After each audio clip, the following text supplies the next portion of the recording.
হরে কৃষ্ণ। একবার সমুদ্র নদীকে জিজ্ঞাসা করলো যে তোমার জল এত মিষ্টি কেন আর আমার জল এত নোনতা কেন? তোমার জল সবাই পান করতে পারে কিন্তু আমার জলকে কেউ পান করতে পারে না।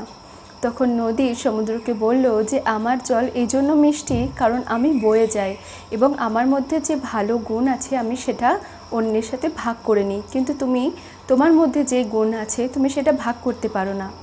কথার অর্থ এটাই হলো, তোমার মধ্যে যদি কিছু ভালো কিছু থেকে থাকে, কোনো ভালো গুণ থাকে, তুমি সেটা যত অন্যের মধ্যে ভাগ করে নেবে তোমার ব্যক্তিত্ব কিন্তু ততই মধুর হয়ে উঠবে। আর তুমি যদি সেটা নিজের কাছে রেখে নাও তাহলে তোমার ব্যক্তিত্ব কিন্তু অত সুন্দর হয়ে উঠবে না।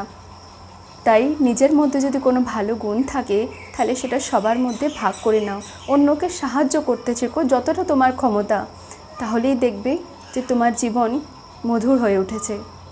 হরে কৃষ্ণ।